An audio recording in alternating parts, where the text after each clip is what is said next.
மகாபலியார் பிரகலாதனுடைய பேரன்.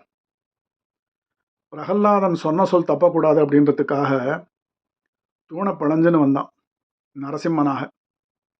அவனுடைய பேரனுடைய சொல் பொய்க்கக்கூடாது அப்படின்றதுக்காக உலகை அளக்கிறான் வாமன அவதாரத்தில்.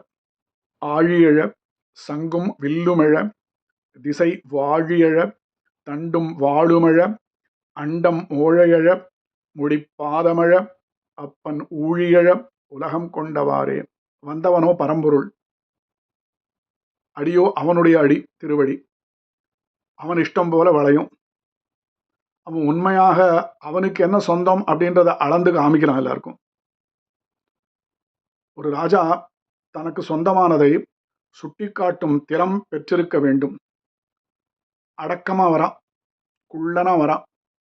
அடக்கம் ஒரு புறம் இருக்கட்டும், காரியம் அப்படின்னு வரும்போது திருவிக்கிரமனாக தன்னுடைய முழு திறனையும் காட்ட வேண்டும் அப்படின்றது இன்னொரு தர்மம். குள்ளனாக வந்திருக்கான், ஏமாந்துடக்கூடாது அப்படின்றது இன்னொரு தர்மம்.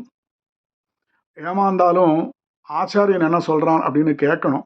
சுக்கராச்சாரியர் சொன்னதை கேட்கல, அதுவும் ஒரு தர்மம். ஒரு ராஜா தப்பு பண்ணிட்டான். மகாபலிக்கு இந்த பூலோகம் உண்டு. இங்க செஞ்ச பலன்கள், அவன் தர்மங்கள் பலனை அனுபவிப்பதற்காக மற்ற லோகங்களையும் கைப்பற்றுகிறான். இந்திரலோகத்தை கைப்பற்றி இந்திரனை விரட்டி விடுறான். பகவானுக்கு என்ன முக்கியமான பொறுப்பு அப்படின்னா, அவளுக்கு என்னென்ன பொறுப்போ அந்த பொறுப்பு தான் அவளுக்கு அளிக்கணும். இப்படி ஆணவம் மிகுந்து பேராசையினால இந்திரலோகத்தை பறித்து கொண்டவன் மகாபலி. அதை திரும்பி இந்திரனுக்கு கொடுக்கணும். இந்திரன் விஷ்ணு கிட்ட வந்து கண்ணீர் விடுறான். உடனே பகவான் வாமனனாக சுருங்குகிறான். மகாபலி கிட்ட போகும்போது மகாபலி தன்னுடைய கையால தீர்த்தத்தை விடுறான். சுருங்கின பகவான் திருவிக்கிரமனாக வளருகிறான். இதுல யார் உண்மையான பக்தன், இந்திரனா மகாபலியா? மகாபலி தான். ஒரு ராஜா தப்பு பண்ணிட்டான், அவனை யாரால மன்னிக்க முடியும்? பகவானை தவிர. அதான் நடக்கிறது. அவனை மன்னித்து அவனுக்கு தன்னுடைய திருவடி பாக்கியத்தை கொடுக்குறான் பகவான். நம்ம பெருமாள் கோயில் போகும்போது மாவலி போல பெருமாளுடைய திருவடி பாக்கியத்தை பெறுகிறோம் இன்றும்.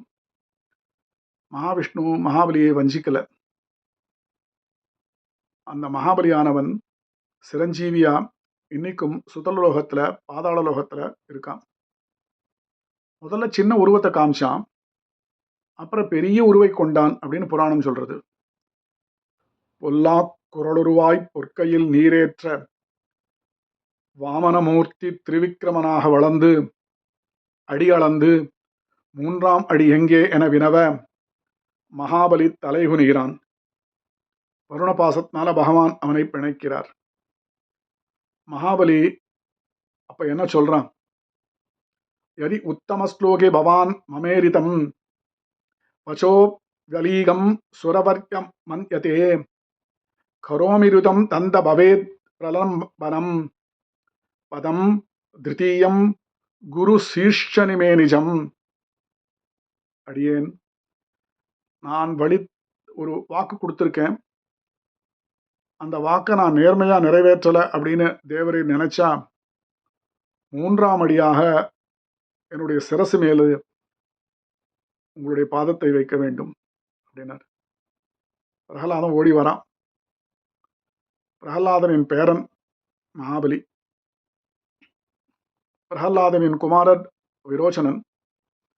விரோச்சனனின் குமாரன் தான் மகாபலி.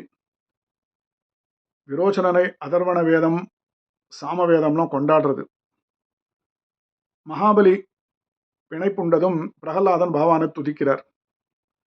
ஸ்ரீ பகவான் உவாச்ச வத்ச பிரகலாத பத்ரம் தே பிரஹ்யாஹி சுதாலயம் மோதமான பௌத்ரேண ஞானிதம் சுகம் ஆவஹ நித்யம் தஷ்டாசிமாம் தத்ர கதாபானின் அவஸ்திதம் மத் தர்ஷன மகாக்யாத ஸ்வஸ்த கர்ம நிபந்தன. பிரகலாதா, உன் பேரனோட உன் சுற்றத்தோட சுத்தல உலகில் வந்து சுகமாக வாழ்வீர்கள். நான் கதாபானியா நின்று காவல் காப்பேன் அப்படிங்கிறான். மகாபலி என்ன கொடுத்தான்? அனித்தியமான ஐஸ்வர்யத்தை.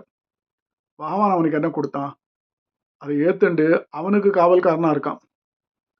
எனக்கே தன்னை தந்த கற்பகம் அப்படின்னு அடியார்கள் போற்றும் அச்சுதன் மகாபலி செஞ்ச தியாகத்துக்கு தம்மையே ஈடாக்கினார். மாவலி வஞ்சிக்கப்பட்டானா என்ன?